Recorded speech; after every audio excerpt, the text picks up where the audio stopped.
लघु चेतसाम् उदारे दीदी चरितारम्भे नહોતા અભિષેક કરતા वसुदैव कुटुम्बकम् ॐ स्वस्ति न इन्द्रो वृद्धश्रवाः स्वस्ति न पूषा विश्ववेदाः स्वस्ति नस्तार्क्ष्यो अरिष्टनेमि स्वस्ति नो बृहस्पतिर्दधातु ओम शांति शांति शांति। जय श्री कृष्ण।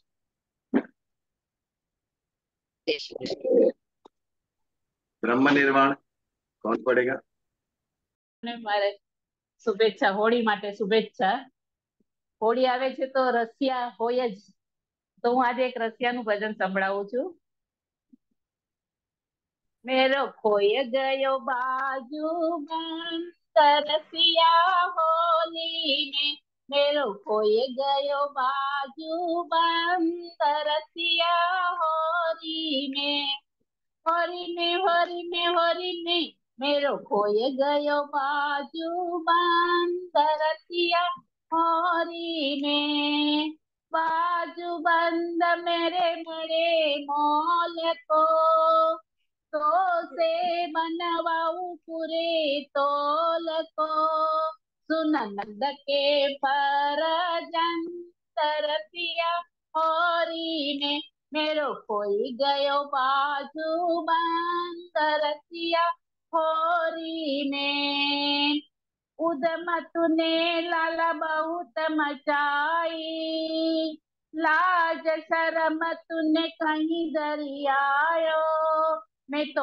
आई गई तो से तंग करसिया होरी में, मेरो कोई गयो बाजू तरसिया होरी में, सास लड़ेगी मेरी ननंद लड़ेगी, असमस सिर पर मार पड़ेगी, तो यह हो जाए सबर सबंग करसिया होरी में, मेरो कोई गयो बाजू तरसिया होरी में, तेरी मेरी लाला प्रीत पुरानी, तूने मोहन नहीं पहचाना, मोहे ले चल अपने संग करसिया होरी में, मेरो खोई गयो, मेरो खोय गयो बाजू तरसिया होरी में. शुभ होली. जय श्री कृष्ण. સરસ હોળી રસિયાનું ભજન સંભળાવ્યું જયશ્રીબેન. આપણે શરૂ કરીએ પહેલા 2 મિનિટની શ્રદ્ધા पुनः शुरू करें. पिछली बार 34वें श्लोक पर हमने विचार किया. बहुत ही प्रैक्टिकल श्लोक. 34वां श्लोक अर्जुन ने क्या कहा? चंचलम ही मनः कृष्ण प्रमाथि बलवद दृढ़म तस्याहम निग्रहम मन्ये वायोरिव सुदुष्करम. दुष्करम.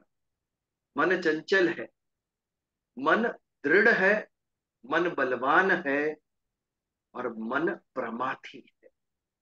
मन के लक्षण कहे. मन दृढ़ है, इसके कारण वो बलवान है. बल कहां से उत्पन्न होता है? शक्ति कहां से उत्पन्न होती है? दृढ़ता से उत्पन्न होती है. आज जीवन में जब अच्छे बुरे प्रसंग हमारे सामने आते हैं, कठिनाई आती है, तो जिसका मन दृढ़ होता है ना, वो उसका सामना कर सकता है. अगर मन दृढ़ नहीं रहा, मन चंचल रहा, मन वीक रहा, तो हम उस तूने कठिनाई वो को, वाला मीम देखा? उस एक आदमी परिस्थिति का हॉस्पिटल में सामना है, नहीं कर सके. सब फ्रेंड्स उसको मिलने आए हैं. इशिता. हाँ. तो ये दृढ़ता जो है मन की, वो उसे बल प्रदान कर. जितना मन दृढ़ उतना व्यक्ति बलवान. आप अपने आप से सोचिए, कितने सारे हम निर्णय करते हैं, कितनी सारी इच्छाएं करते हैं, लेकिन क्यों हमसे पूर्ण नहीं होती है? उसका कारण हमारा मन दृढ़ नहीं है. मन विचलित हो जाता है। हमारी जो इच्छा है वो पूर्ण करने का सामर्थ्य हमारे अंदर होते हुए भी आधे रास्ते से हमारा मन हट जाता है उसके ऊपर से। कई बार जीत तक, लक्ष्य तक पहुंचने से एक कदम पहले ही हम हार जाते हैं, नहीं होगा कह के छोड़ देते हैं हम। इसका कारण है मन दृढ़ नहीं। जैसे ही मन दृढ़ हुआ कि मन बलवान हुआ, और जैसे ही मन बलवान हुआ तो उसके दो परिणाम हो सकते हैं। एक, लक्ष्य सिद्धि। ये लक्ष्य सिद्धि अच्छी है, कोई बात नहीं है, लेकिन अगर कोई नेगेटिविटी मन में भरी है तो यही बलवान मन विनाश कर सकता है एक क्षण में। विश्वामित्र जी ने कितने हजार साल तपस्या की थी? 10,000 साल। लेकिन 10,000 साल की तपस्या मेनका ने आके भंग कर दी, मना विनाश हो गया। उन्होंने जितनी भी सिद्धि प्राप्त की थी, जहां तक पहुंचे थे, वो सब जीरो हो गया, क्योंकि मन उनका चंचल हो गया, मन दृढ़ नहीं रहा विश्वामित्र जी का। तो जितना भी कहा था प्रमाथिनी, विनाश हो गया। हम स्कूल में पढ़ते थे, कॉलेज में पढ़ते थे, तब देखते थे कितने होशियार हमारे सहपाठी थे, क्लासमेट्स थे, अन्य सब चीजों में भी कितने आगे, लेकिन जीवन में कहीं कुछ हो गया कि जीवन में वो इतने आगे नहीं निकल सके। क्या कारण था? कहीं मन उनका प्रमाथी, उनका मन था वो कहीं दृढ़ता छोड़ बैठा, अपना बल छोड़ बैठा, और उन्होंने विनाश कर दिया वो मन ने। तो मन एव मनुष्याणाम कारणम बंध मोक्षय। ये मन को कहाँ लगाना है, ये बुद्धि निर्णय करेगी। मन इच्छा करता है, इस इच्छा को पूर्ण कैसे करे, ये प्लानिंग बुद्धि करती है। ये इच्छा को ऐसे पूर्ण करेंगे, प्लानिंग बुद्धि का होता है। और वो प्लानिंग को एग्जीक्यूट कौन करता है? शरीर, स्थूल देह। मन और बुद्धि करते कुछ नहीं है, खाली वो इच्छा और प्लानिंग करते। मन में एक बीज उत्पन्न होता है, आइडिया। बुद्धि प्लानिंग करती है, और जो शरीर होता है वो एग्जीक्यूट करता है। कोई भी कॉर्पोरेट में जाओ यही मिलेगा। हमारा शरीर भी एक कॉर्पोरेट बॉडी है, कहाँ पर प्लानिंग है, कहीं एग्जीक्यूशन है, और ये तीनों में कोऑर्डिनेशन रहा तो ध्येय सिद्धि होती है, फल प्राप्त होता है। लेकिन जैसे संसार से उत्पन्न हुए ये सभी तत्व है, सभी दोधारी तलवार के जैसे है, डबल एज स्वॉर्ड। ये हमारा कल्याण भी कर सकती है, हमारा विनाश भी कर सकती है। मन अच्छी इच्छा भी करेगा, बुरी भी। बुद्धि का निर्णय जो होता है, कभी स्वार्थ युक्त निर्णय भी होता है, कभी निस्वार्थ निर्णय भी होता है, अच्छा निर्णय भी, बुरा निर्णय भी। शरीर के द्वारा जो कर्म होता है, क्रियाएं होती है, ये क्रियाएं अच्छी भी होती है, बुरी भी होती है। प्रकृति से उत्पन्न सभी तत्व राग और द्वेष से युक्त होते हैं, सत्व रज तम से युक्त होते हैं। इसके लिए उसके अंदर विनाश करने की भी शक्ति है और सर्जन करने की भी शक्ति है। तो ये हमारे ऊपर है, हमारी जितनी जागरूकता हो कि हम किस मार्ग पे जा रहे हैं, इसके द्वारा हमारा जीवन कैसे जाएगा ये निश्चित होगा। हम कहीं कभी हमारी इच्छाओं के आगे, स्वार्थ के आगे, अहंकार के आगे सत्य को पीछे छोड़ देते हैं। ये जब होता है तब हमारा मन विनाश की ओर ले जाएगा। सत्य को पकड़ के रखिए, धर्म को पकड़ के रखिए। I am not important, my desires are not important, what is right is important. अपने जीवन में से मैं को हटा देना है और वहां पे सत्य को बिठाना है। मेरा जीवन कैसे चलना चाहिए? जो सत्य है वो अचीव करने के लिए मेरा ध्येय भी सत्य होना चाहिए, और वो ध्येय प्राप्त करने का जो मार्ग है वो भी सत्य होना चाहिए। आज बिजनेस में क्या हो रहा है?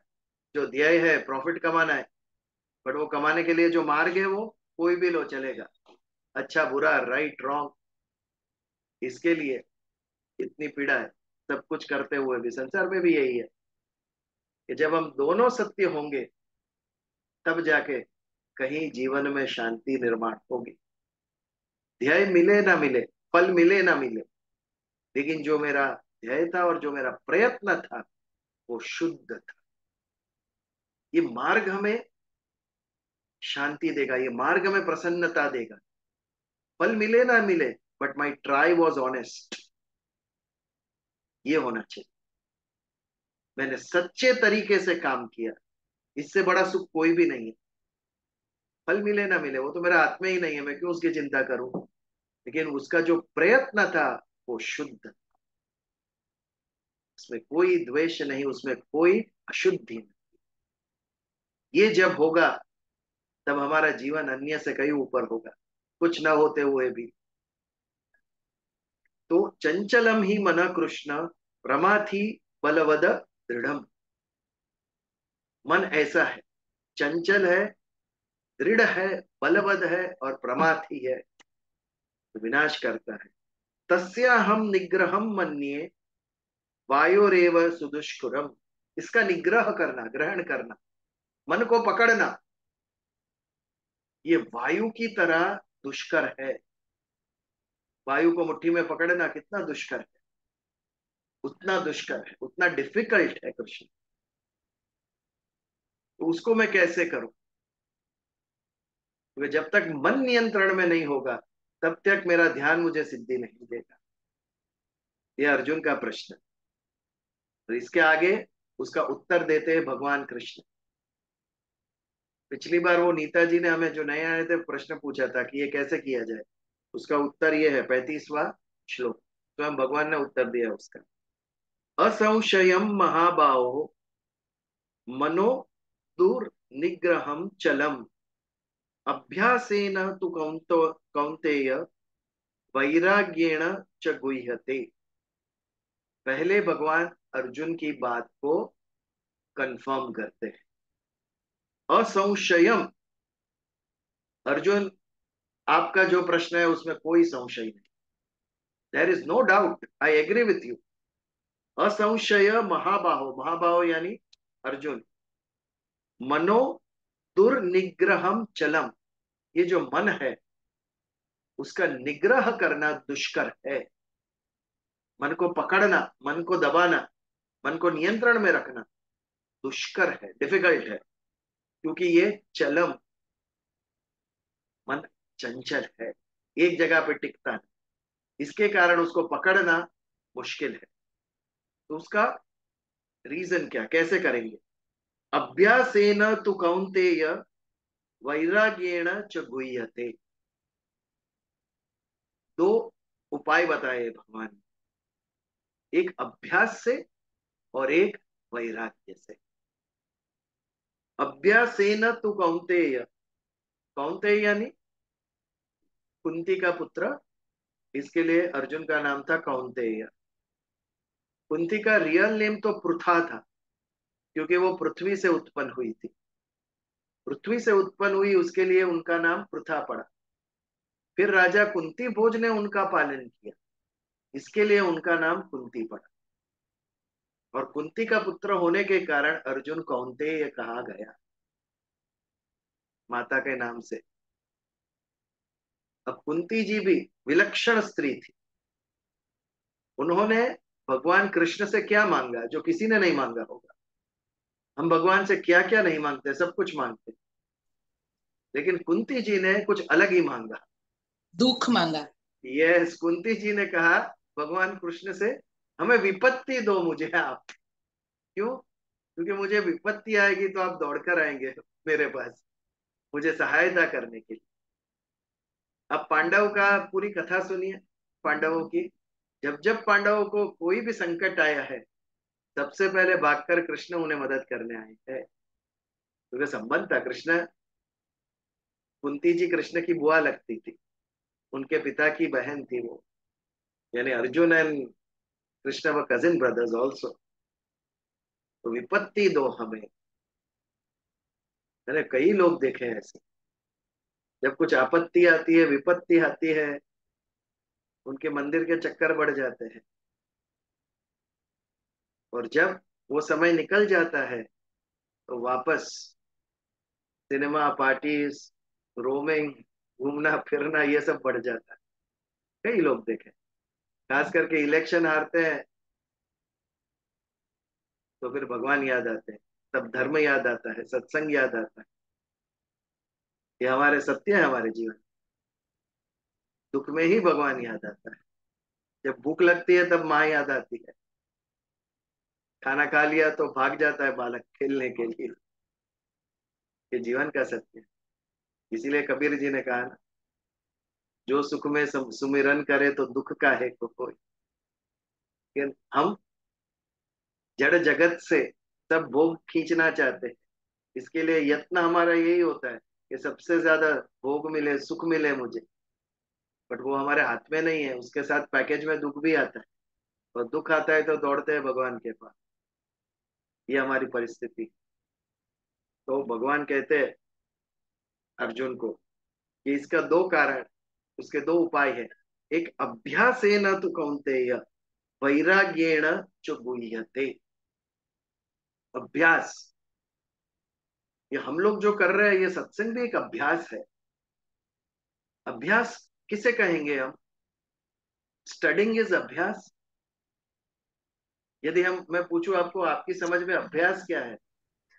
Practice, daily practice. Daily practice, Kanak बहन का कहना है। और कुछ आप भी सोचिए कुछ।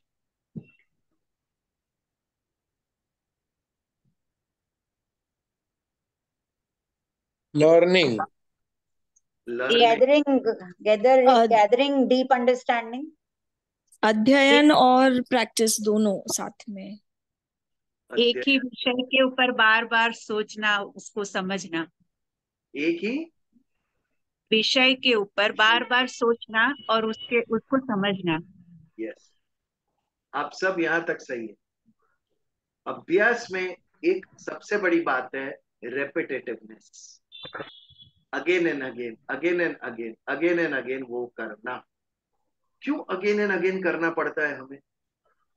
वापस वापस वो रिमाइंड, हाँ जी, रिमाइंडिंग, डेली रिमाइंडर रहे माइंड में, डेली रिमाइंडिंग रहता है वो। yes, और वो रिमाइंड क्यों करना पड़ता है? Because we don't get to forget, we don't get chance to forget God, भगवान। Means you are forgetting, that's mean इसके लिए रिमाइंड कराना पड़ता है कि नहीं? मैं भूल जाता हूँ, इसके लिए रिमाइंड करना पड़ता है। અભ્યાસ જે કરીએ ને એ દિલમાં ઉતારવાનું અને એને મનન કરવાનું. करेक्ट कर, ये बराबर है। but why again and again? Because and so it can, sorry, so it can take the roots deep into you, and they can be sort of a permanent residing in you. Correct, got it, that is the idea. but क्यों हमें क्यों अभ्यास again again करना पड़ता है? Again again करना पड़ता है अर्थात वो कंटिन्यूस नहीं है, राइट? મન ચંચળ છે. डिफ्यूज, हाँ, प्रमाथी मन, डिस्ट्रक्टिव माइंड को मन भाग जाता है, हाँ, पकड़ के वापस लाना पकड़ पड़ता है कि भाई ध्येय ये है। दैट इज अभ्यास। स्टूडेंट को कहते हैं अभ्यास कर, अभ्यास कर, अर्थात पढ़ाई की जगह तेरा खेलकूद में लक्ष्य जा रहा है।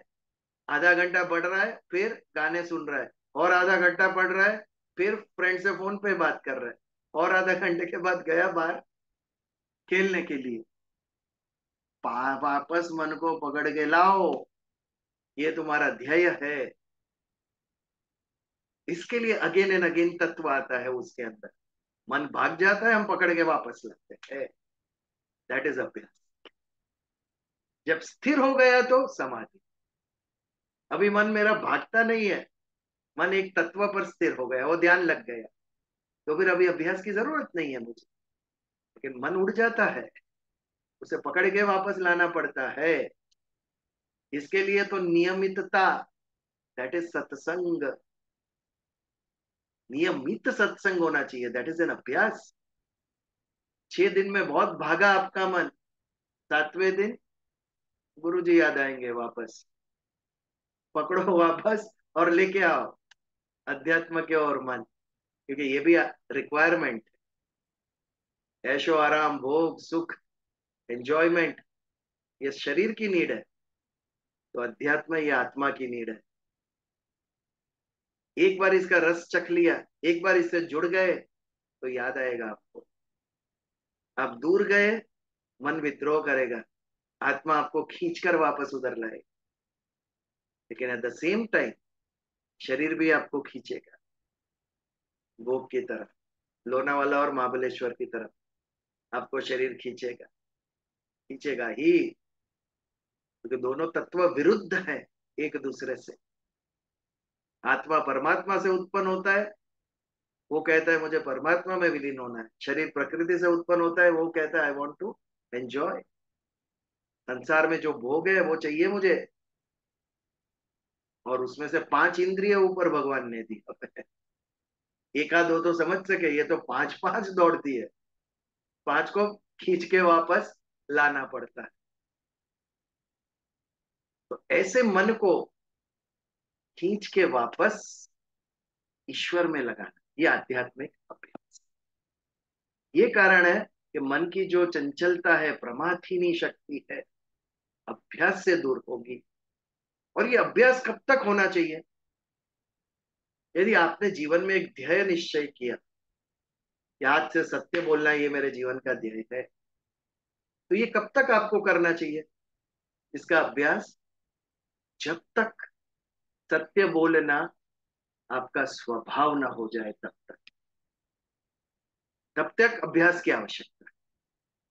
करते करते अभ्यास, एक क्षण आएगा जब आपका मन, आपकी बुद्धि इतनी ट्रेंड हो जाएगी कि आप सत्य ही कहेंगे। ये जब सिद्ध हो, तभी ये सिद्धि हो जाएगी आपकी। और ये जो है, इसे गुजराती में कहूं तो केळवणी कहेवाय। केळवायेलो व्यक्ति, एनु मन केळवायेलुं छे। दैट मीन्स इतना अभ्यास किया है कि अभी उससे जो होता है वो सत्य ही होता है। तो ये करना आवश्यक है। बट ये मन मेरा उड़ के गया बाहर, ये पता भी तो लगना चाहिए। ये पता किसको लगेगा? जो जागरूक है उसको पता लगेगा। वन हुज अवेयर, उसको पता लगेगा।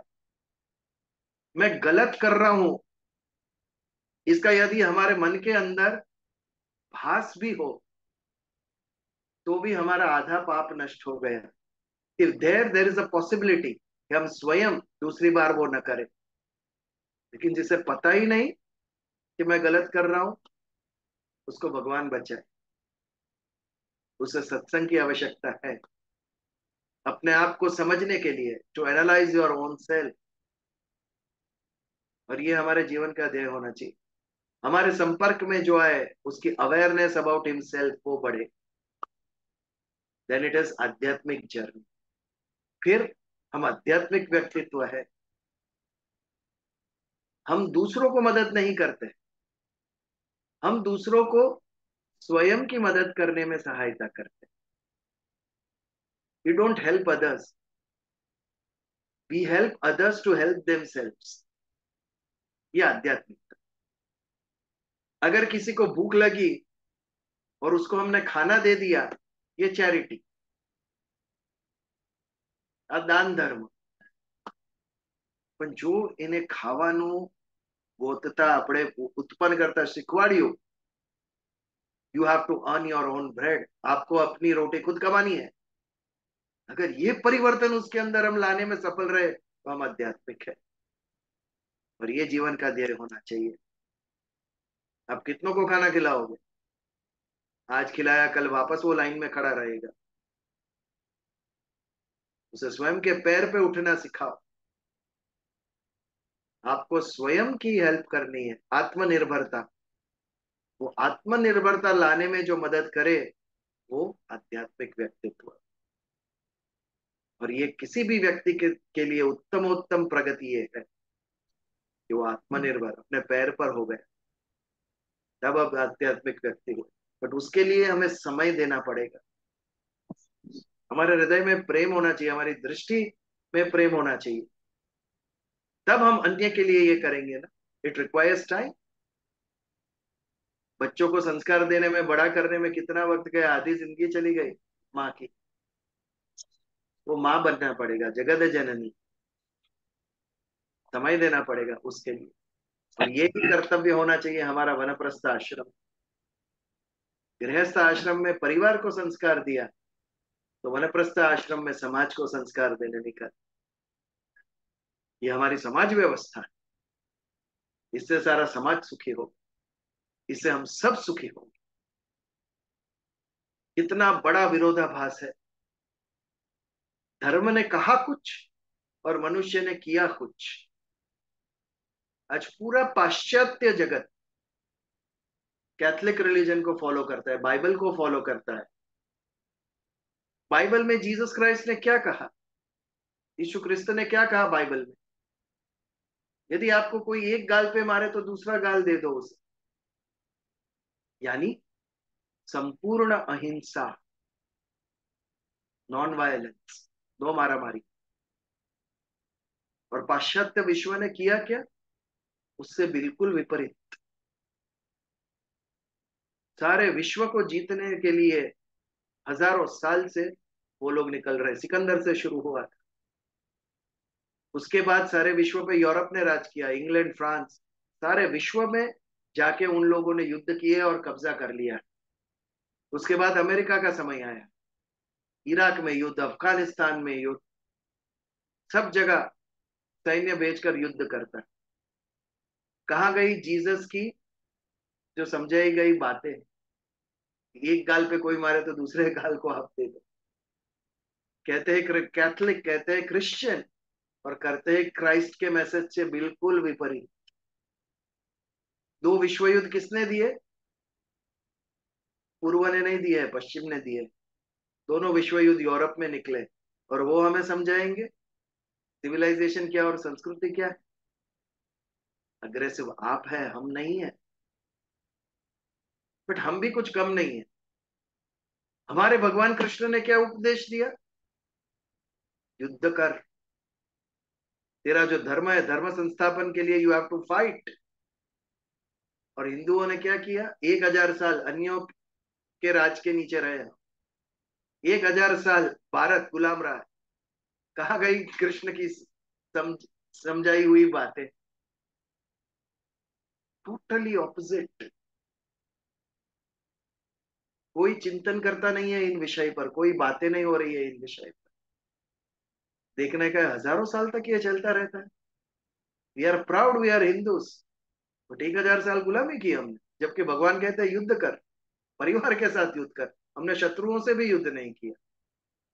और वहां पर जीसस ने कहा युद्ध मत कर, तो सारे विश्व में जाके युद्ध किया इन लोगों ने। इतना उल्टा है मनुष्य, क्योंकि हमें स्वयं तो समझ आती नहीं है, कोई देता है तो उसको हम स्वीकार नहीं करते। हमारा अहम बीच में आ जाए। ऑन नेशनल लेवल, खाली व्यक्ति के तौर पर नहीं, सामाजिक लेवल पर, राष्ट्रीय लेवल पर हमने सोचना बंद कर दिया। आज आप गाजा की परिस्थिति देखो। आज किसी ने मुझे पिक्चर्स भेजे, ये हमारा विषय नहीं है, खाली उससे रिलेटेड है, इसके लिए कह रहा हूं।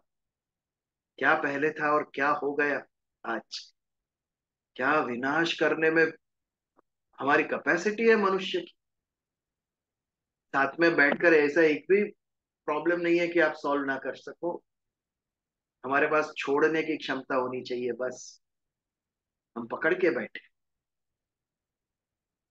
अच्छी कश्मीर में, और वहां पर कितने हमारे सोल्जर्स ठंड के कारण मर रहे, सियाचिन में।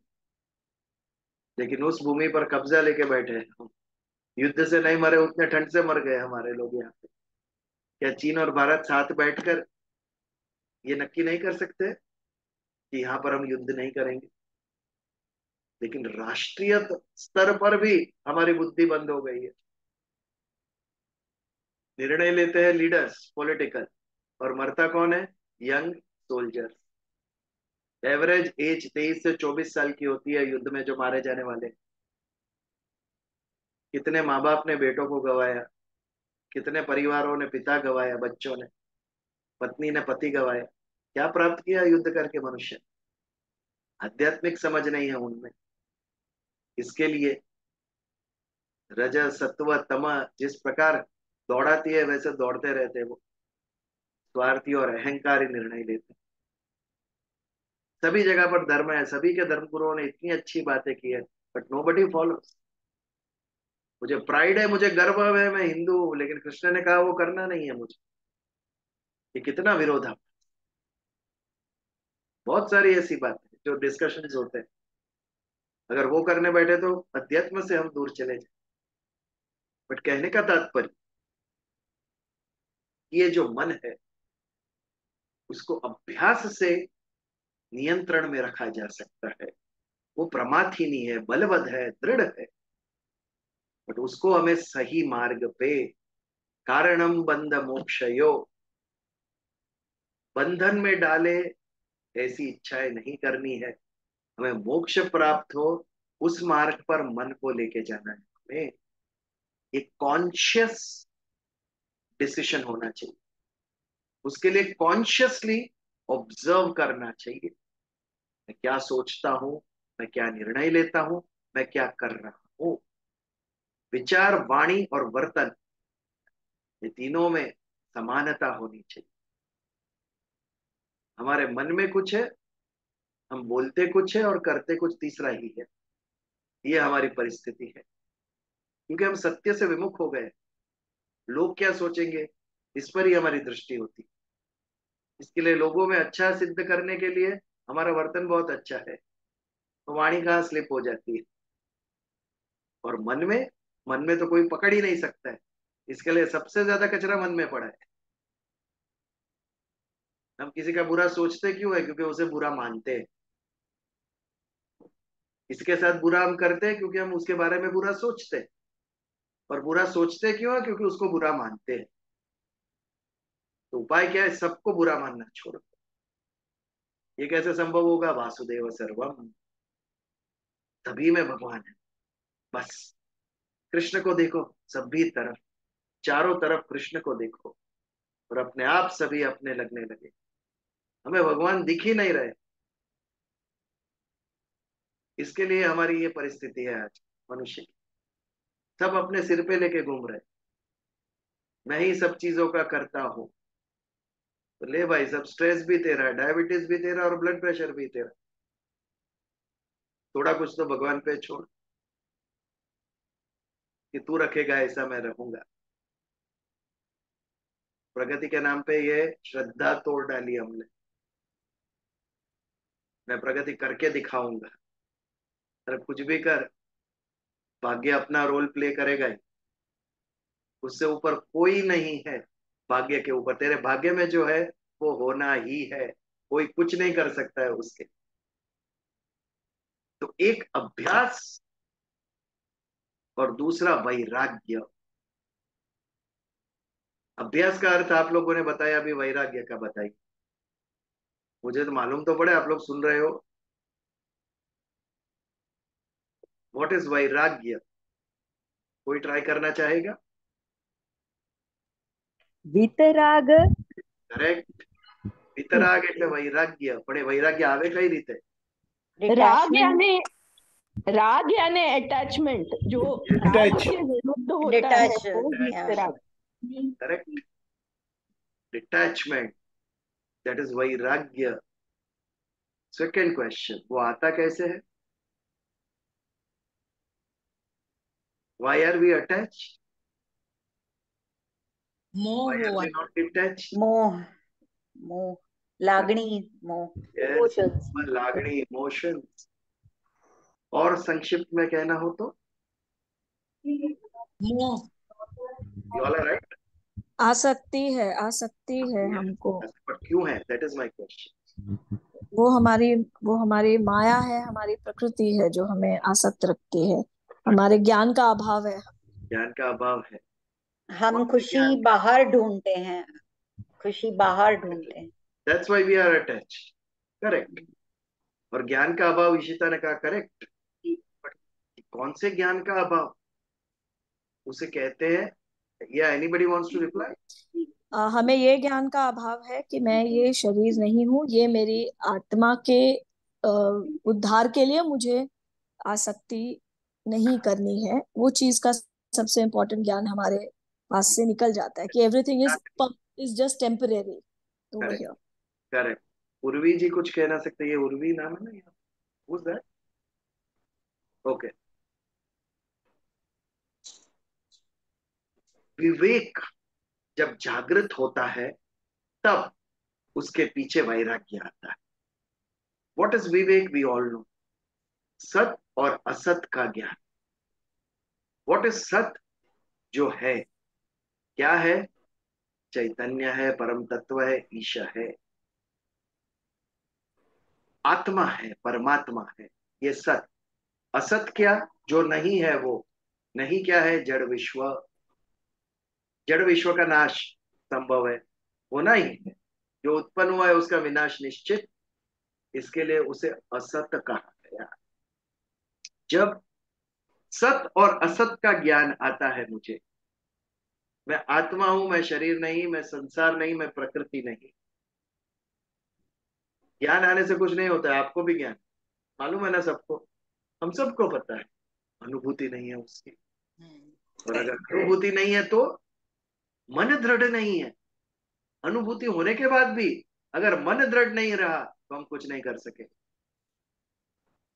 ये जब अनुभूति आती है और मन दृढ़ होता है, तब हमें प्रकृति का आकर्षण नहीं रहेगा। आज आकर्षण है, इसके लिए महत्व दे रहे हैं हम।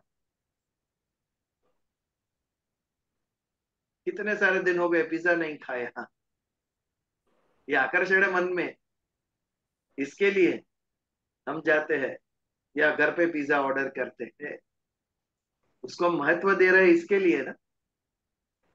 आज majority, I think we all are vegetarians in this group. Nonveg के प्रति किसी का मन आकर्षित होता है? बताइए, क्यों नहीं होता है? क्योंकि उसके लिए महत्व नहीं है हमें, हमें उसका तिरस्कार है, हमें उससे द्वेष है, इसके लिए मन उसके तरफ आकृष्ट नहीं होता है नॉनवेज के प्रति। लेकिन बाकी अन्य सभी चीजों के प्रति आकृष्ट होता है क्योंकि महत्व है। ये महत्व कैसे जाएगा इन चीजों का? ज्ञान के द्वारा। ये मिथ्या महत्व है, ये मुझे कहीं नहीं ले जाएगा। मैं जितना भी खाऊंगा भूख लगने ही वाली है कल वापस। जितना भी घूमूं मैं, 1 महीने के बाद वापस इच्छा होगी कि यहाँ घूमने जाओ। मन तृप्त होने वाला ही नहीं है सांसारिक चीजों से। ये बात हम सब मानते हैं, लेकिन इसकी अनुभूति नहीं है, और अनुभूति भी है तो वो मन दृढ़ नहीं है। इसका मन दृढ़ रहा वो इससे दूर हट जाएगा। ये सत और असत का जब विवेक जागृत होगा, विवेक यानी ज्ञान, जैसे आप सबने कहा कि मैं आत्मा हूं, मैं शरीर नहीं, ये कहना और समझना तो बहुत आसान है, लेकिन इससे आगे अति कठिन। ये जिसने अपने वश में कर लिया, उसका विवेक जागृत हुआ, जिसका ऑटोमेटिकली सेकेंड स्टेज इज वैराग्य। जब पता चला ये मिथ्या है और आपका मन यदि दृढ़ है, तो एक क्षण में उससे सब अटैचमेंट टूट जाएंगे आपके। सिंहासन पर बैठ के भी जनक राजा विदेह, सोचिए, सिर पे सोने का मुकुट है, आभूषण है, हाथ में तलवार है, किसी का भी सिर काट डाले कोई पूछने वाला नहीं है उसको। ये कितनी सत्ता है उनके पास। आज का सबसे धनाढ़िया व्यक्ति भी कायदे के अंदर है, कायदा तोड़ नहीं सकता है वो, जबकि राजा महाराज वो तो स्वयं कायदा बनाते थे, उनसे पूछने वाला कोई नहीं था। ऐसी सत्ता थी उनके पास, खाली संपत्ति नहीं थी। इतना कुछ होते हुए भी विदेह, किसी बात से अटैचमेंट नहीं। राजा हूं इसके लिए मेरा कर्तव्य है कि ये सब मुझे करना है, दैट्स ऑल, नो अटैचमेंट। कल कहो तो ये सब छोड़ के चले जाऊं मैं, ये डिटैच व्यक्ति। दिस इज वितराग, जिसका राग गया। और देखो, जिसका भी राग गया है वो आइदर ज्ञानी है या भक्त है। राग जाने के 2 उपाय है। एक तो ज्ञानी का उपाय, क्या है ज्ञानी का उपाय? ऑब्जर्व, बुद्धिपूर्वक। मन में इच्छाएं हो रही है, उपेक्षा कर, उस इच्छा के ऊपर लक्ष्य मत दे, तेरा जो ध्येय है उसके ऊपर मन को लगा। ये बुद्धि पूर्वक होता है। जिसकी बुद्धि तेज है, जो ज्ञानी है, वो ये मार्ग अपनाएगा। दूसरा मार्ग भगवान भक्ति। मेरी बुद्धि तेज नहीं है तो क्या हुआ, मुझे प्रेम करना तो आता है, सब जगह भगवान को देखूंगा, वासुदेव सर्वम, कोई भोग रहेगा ही नहीं, सब ईश्वर है। ये भोग पे से मन हट गया और जहां देखता हूं वहां भगवान दिखता है मुझे। हमारे संत देखो आप, सब भक्ति मार्ग के संत ये कक्षा पे पहुंच गए। तुकाराम, मीरा, नरसिंह मेहता, सब जगह उन्हें भगवान कृष्ण ही दिखते थे, अन्य कुछ नहीं। इसके कारण उनका राग गया। सब जगह कृष्ण ही है तो संसार का राग ही नहीं रहा, संसार की मान्यता ही नहीं रही मन के अंदर। तो दूसरी तरफ शंकराचार्य, ज्ञानेश्वर, ये लोग हैं जबरदस्त बुद्धि तत्व, बुद्धि के द्वारा सभी रागों को एक क्षण में दूर कर दिया। ये दो तत्व जब होते हैं तो हमारा राग जाता है, तब हम वितराग होते हैं, तब वैराग्य उत्पन्न होता है। तो ये दो मार्ग है, एक अभ्यास और दूसरा वैराग्य। इसके द्वारा हम मन को नियंत्रण में रख सकते हैं।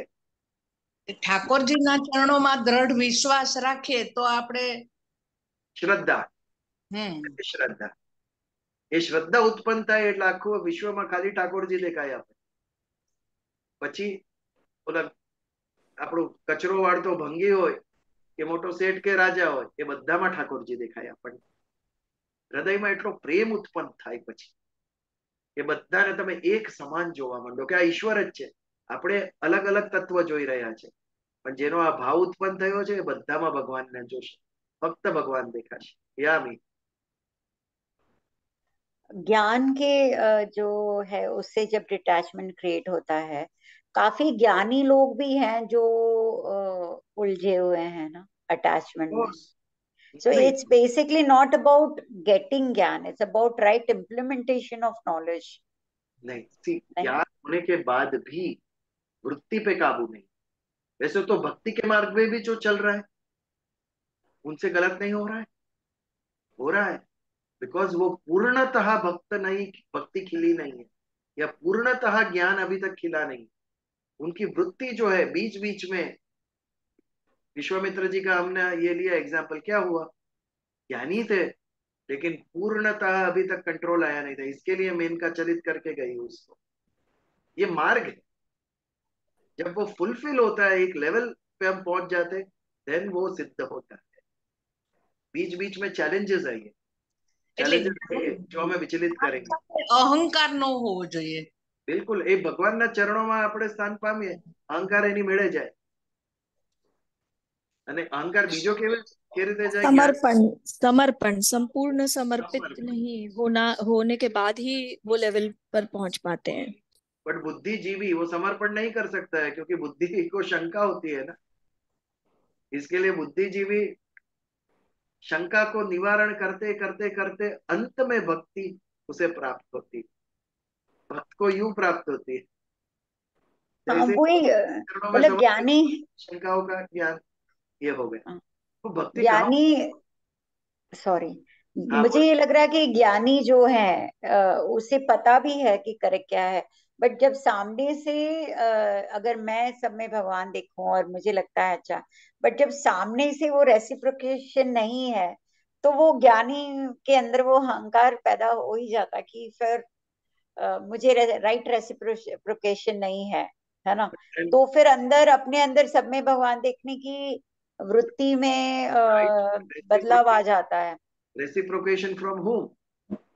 From people? Like you gave example कि सब में हमने भगवान देखना है, सबको इक्वल देखना है, या treat everyone nicely. Now if you are in continuously in that process, but then you are not getting treated equally or in the same, somewhere ज्ञानी के लिए वो मुश्किल हो जाता है वो।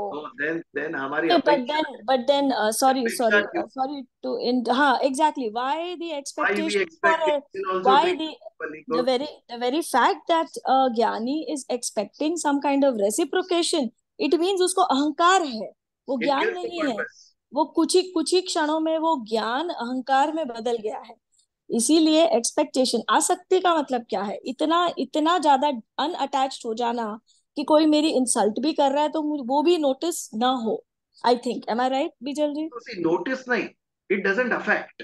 इट डजंट अफेक्ट, हाँ, it will It not doesn't bother me. affect हाँ, because इट विल मेरी नॉट अपेक्षा बॉदर। ही नहीं कि सामने वाला मुझे मान दे, प्रेम दे, मैं देने yes yes, it will not bother me, that Yes. expectation is removed ये completely. ये लेवल पर जो पहुंचा है, तब जीसस के मुंह से निकलता है ना, forgive them O Lord, कि they not know not what they do.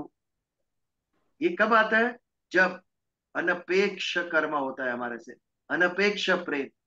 वो सामने से करे ना करे, उसके लिए मैं कर ही नहीं रहा हूँ, ये तो मेरा स्वभाव है, इसके लिए मैं कर रहा हूँ। वो रास्ता बहुत डिफिकल्ट है, अनपेक्षित प्रेम की राह में चलना, कि अननोन कहीं ना कहीं करना ह्यूमन। डिफिकल्ट नहीं है। There's an interesting, very small 2 minutes anecdote that I wanted to share. Sorry to interrupt. So I had gone to a birthday party some time back, and this is one of my relatives. छोटे बच्चे की birthday party थी, और वहां पर उनकी जो mother थी वो इस्कॉन की भक्त हैं, वो इस्कॉन टेम्पल्स, इस्कॉन से अटैच्ड हैं। तो वो वहां पर भी अपना लिटरेचर लेकर आई थी और वो सबको बांट रही थी। And she was not even concerned कि सब ये कह रहे हैं कि आप यहाँ पर ये पुस्तक क्यों बांट रहे हो। वो मतलब बच्चों को बच्चों वाला इस्कॉन का लिटरेचर बांट रही थी, वो बड़ों को गीता की कॉपीज दे रही थी जैसे। और जबकि she herself was a guest in the birthday party. तो मतलब there were people who were actually making fun of her, कि अभी इनको ना हर जगह इनको अपनी पब्लिसिटी जरूर करनी होती है। So I just asked her, so she said, look, it's not bothering me at all. मुझे ऐसा लगता है कि मुझे ये चीज बांटनी चाहिए। सामने वाला अगर उसका तिरस्कार करता है वो उसकी प्रॉब्लम है, पर मैं इसको अपने आप को नहीं रोकना चाहती हूँ ये करने से। She was not even feeling offended, लोगों ने मुंह भी बनाया, but she was not even offended. So I think that is something unique. उस लेवल पे सोच आपकी पहुंचना बड़ा यूनिक सोच है वो। अभी 7 कॉन्टिनेंट में आप स्प्रेड आउट हो सकते हो। सही बात है, सही जब बात ये है, दृढ़ता होती है ना, तभी आप सारे विश्व में हिंदू धर्म का डंका बजा सकते हो। सही बात है। अभी समय मिला तो मैं कैथलिक जो मिशनरीज है उसके बारे में कहूंगा। उनका जो कमिटमेंट है, that makes them number 1 religion in world. हमारे यहाँ खाली बोलना है, व्हाट्सएप पे हम झगड़ा करते हैं बस, I am a proud Hindu, what did you do, nothing, कुछ नहीं किया मैं। अभी एक मैं गया था ना फंक्शन में नहीं, मुझे प्रवचन के लिए बुलाया गया था। वहां पे सबको गायत्री मंत्र था। अगेन मैंने पूछा किसको अर्थ मालूम है, किसी को नहीं मालूम, ना महामृत्युंजय जाप का मालूम था उनको। कैसी भ्रांति में रह रहे हो। We are proud but we are what we are proud of we don't know. तब ये होता है, कृष्ण ने कहा युद्ध कर, और हम 1000 साल गुलाम रहते हैं। एब्सेंस ऑफ ज्ञान, ये मिथ्या अहंकार है हमारा, वेन ग्लोरी उसे कहते हैं। एनीवे, हमें जब ये दिखता है तो हमें ये उठाना है कि what is right and wrong. ये राइट है, हम ये करेंगे, ये हमारा लक्ष्य होना चाहिए। Anyways, very fruitful discussion today. अच्छी चर्चाएं हुई आज, ऐसे ही हमेशा कीजिए। तो आज हो और समय तो कब का निकल गया हमारा, तो और प्रश्न या और बातें नहीं लेंगे। अब हम प्रार्थना करेंगे और अगले मंगलवार हमारी यात्रा जारी रखेंगे। મિનલબેન કેમ છો? ઘણા વખતે દેખાયા। હા સર, સોરી નથી આવી શકતી, ઘરમાં બધા હોય ત્યારે મારાથી પોસિબલ નથી થતું। જ્યારે પોસિબલ થશે ત્યારે હું આવી જઈશ ચોક્કસ। બુધવારે બિલકુલ પોસિબલ નથી ટાઈમિંગ તમને? નથી, 3:30 મળીએ છીએ। મારો એક બીજો ક્લાસ મેં જોઈન કર્યો છે, તો હવે 4 વાગ્યા હોય છે, તો પછી નહીં થઈ શકે ને, એટલા માટે। તો અહીંયા ઓનલાઈન આવજો રાતે 9:30। જ્યારે બી પોસિબલ હશે ત્યારે ચોક્કસ આવીશ। જય શ્રી કૃષ્ણ। करचरण कृतं वाक्काया कर्मजं वा श्रवणनयनं च वा मानस वा पराधं विहितं वा सर्वमेतत् क्षमस्व। जय जय जय करुणाब्धे श्री महादेव शंभो। ओम शांति शांति शांति। जय श्री कृष्ण। जय श्री कृष्ण। जय जय श्री कृष्ण। સર્વને જય શ્રી કૃષ્ણ.